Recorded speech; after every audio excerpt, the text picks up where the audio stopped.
Freddie Freeman not only couldn't run during most of the playoffs, he probably couldn't breathe either. That's suboptimal.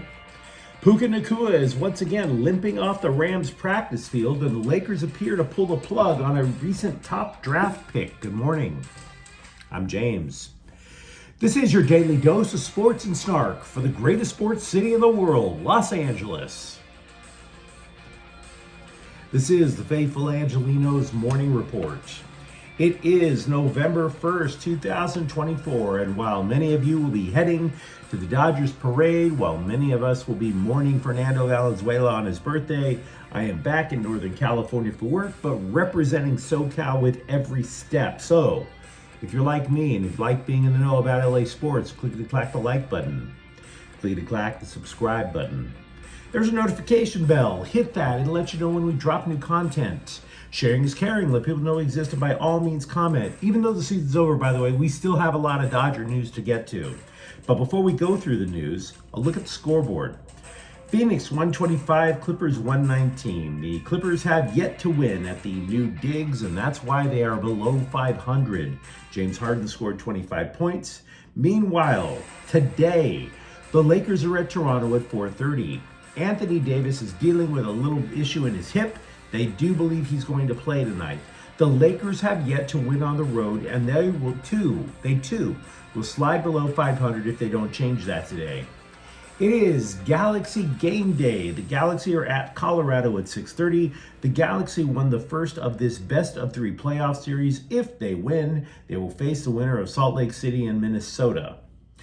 Angel City FC is at Portland at 7 o'clock. It's the season finale. Angel City had already been eliminated from playoff contention. With the exception of Sidney LaRue, pretty much everybody is playing for a job.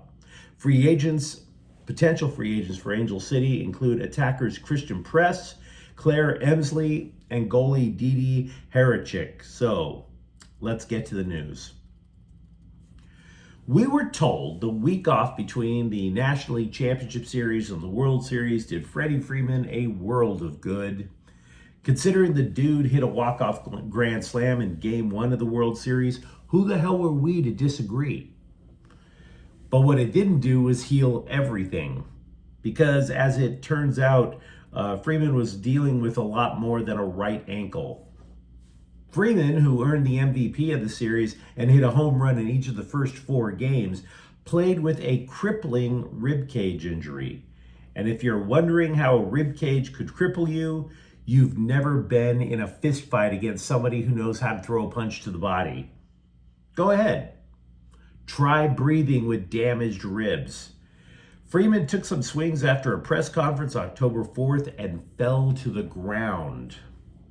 He needed help to get up, let alone get to the x-ray machine at Dodger Stadium. Only the x-ray didn't tell the whole story. He gets an MRI, and it confirmed an intercostal injury at around the 6th rib that should have sidelined him.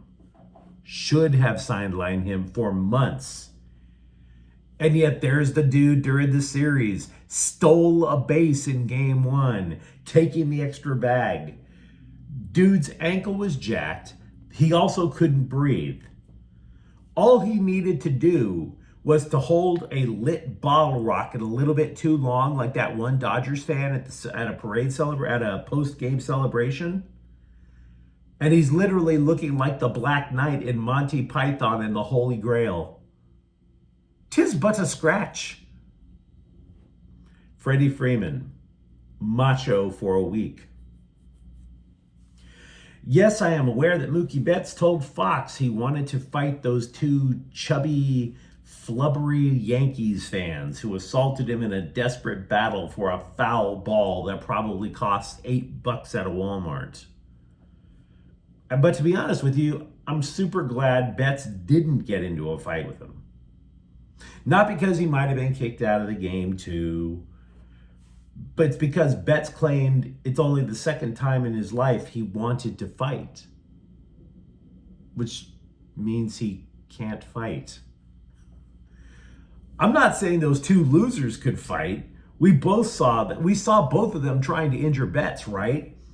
These two hyperventilating bastards with 95% body fat and maybe 2% body muscle pummeling Betts' right arm as hard as they can with these little slappy punches, and they didn't hurt him. There's a world championship on the line, right? I don't need an undercard of a cage match featuring a pacifist in Dodger blue versus two guys with pasta-clogged arteries. That's something nobody wants to look at. Dana White is not clamoring for that. So now that the postseason is here, how serious should we take Juan Soto to the Dodgers? That rumor. He's most likely the biggest free agent target in the offseason. He has played discipline. LA loves that in a hitter, but his defense is considered below average. The Athletic forecast the entire free agent field, and much like we talked about during the series, they agree with what I was saying, that he's the third option behind the Yankees and Mets. Teams that stack up immediately behind the Dodgers are San Francisco, Philadelphia, Boston, and Toronto. And those four teams were all described as rich and desperate, which describes me with a decent job. Hey-o. As for losing players, Jack Flaherty is considered the high-value player on the Dodger roster that they could lose. But if you recall, when they acquired him, he wasn't supposed to be an ace. If healthy, he comes in as a mid-level starting pitcher at best. So, do you really want to back up the Brinks truck for him? For that matter, Teoscar Hernandez also comes to mind as a sort of upper-level free agent, but I'm going to argue all offseason, and look, if they keep him, so be it, but I'm going to argue that both of them are replaceable. As for Walker Buehler, I'd make a qualifying offer.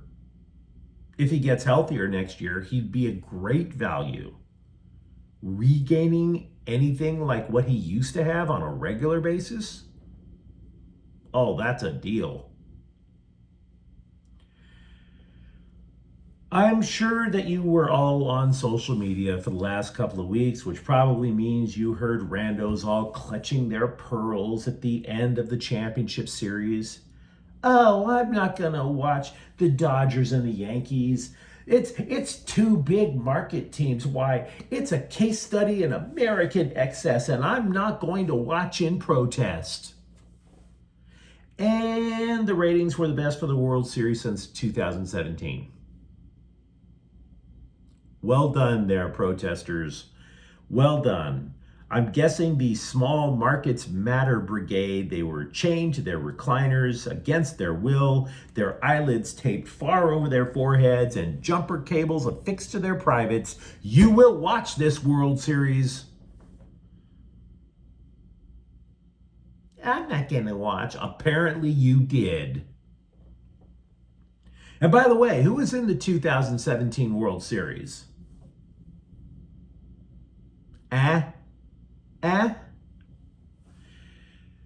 The Yankees-Dodgers series gained more than 15 million viewers per game. Last year's poverty fiesta with the Rangers and the Diamondbacks had the lowest ratings of all time. So, yeah, the internet is defeated once again. Lots of Dodger stuff to talk about, of course. Let me know in the comments thread what you think. Puka Nacua was pulled from Rams practice Thursday when the knee that was dinged up during training camp aggravated in the season opening game in Detroit. It acted up yet again. ESPN is reporting the injury is not considered a big deal, but that doesn't mean all systems are go for Sunday's game at Seattle. Nacua missed weeks 2 through 7 due to that knee problem. CBS Sports also created an all-rookie team midway through the season, and the Rams' revamped defensive front has caught their eye. Hell, they think edge rusher Jared Verse should be in the running for Defensive Rookie of the Year. Quote, borderline unblockable, unquote. That's the description for Jared Verse. With 32 pressures in 167 opposing pass plays, Verse creates pressure on the opposing quarterback about 20% of the time. In addition, teammate Braden Fisk also made the cut. They referred to him as a terror that can line up anywhere on the defensive front. By the way, as a side note, if you're a UCLA fan, defensive lineman Leatu Letu, who currently plays for the Colts, also named to this fictional all-rookie team. Jalen Hood-Schfino got the longest delayed downsizing pink slip I've ever heard. If you or I get fired, it's a quick kill, right? Here's a cardboard box, their security, get the F out. The Lakers instead, though, they have declined Hood-Schfino's third-year option on his rookie contract. That means he is playing for the rest of the year, and maybe he might impress somebody. The 17th overall pick from 2023, he is currently in the G League. You know what also didn't help Jalen Hood-Schfino's career? That former UCLA star Jaime Jaquez Jr. was taken immediately afterward and became a mainstay with the Miami Heat. So that's not a good way to get your reputation started off. Hood-Schfino is going to be an unrestricted free agent at the end of the year. What it does for the Lakers, it gives them just a little bit more breathing space for next offseason. DJ Chark participated in his first full Chargers practice in I don't know how long. We don't know much about the results other than it was labeled a possibility that the free agent pickup could finally play on Sunday. And we mentioned that all-rookie team that CBS created a few moments ago. Tackle Joe Alt of the Chargers was named to that team. He's pretty much lived up to the hype of being a 5th overall selection. He has allowed just 6 pressures in 208 pass attempts. Wide receiver Ladd McConkey also on that team, but I'm not sure how much he deserves it.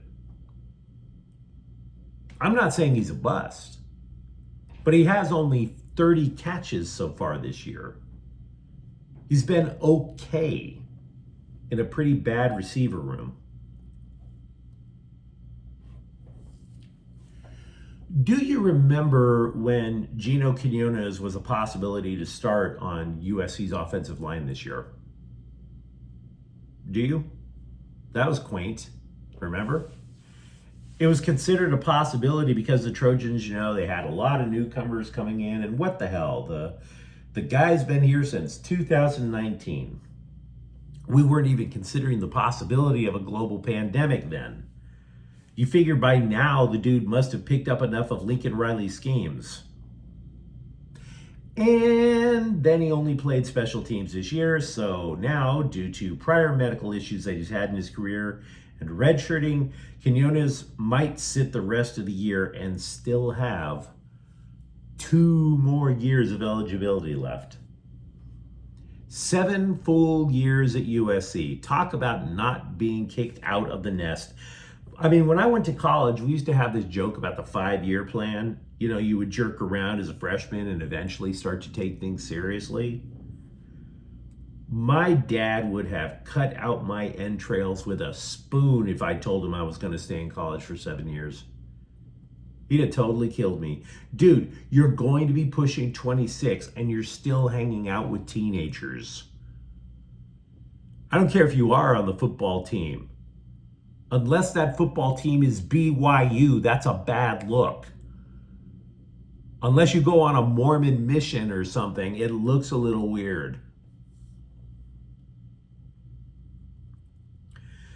Kevin Fiala of the Kings said he took full responsibility for being a healthy scratch a couple of nights ago in San Jose. He was suspended for a game. Kings got their ass kicked in that game, but that's beside the point. He basically missed a team meeting. He blamed it on setting an alarm incorrectly. Maybe he's telling the truth. So be it. Long season. But you let me know what you think in the comments thread. Talk to me about all that Dodger news that we just threw out there for the upcoming offseason, or how macho Freddie Freeman is. Are you concerned about the Rams now that Puka Nacua is not exactly sprinting up and down the field? And if you enjoyed the content, don't forget to subscribe to Faithful Angelenos. We talk LA sports every single day here. Thank you for watching. I'm James. We'll be back tomorrow. Faithful Angelenos is a Kian Cortel Queso production. Take care.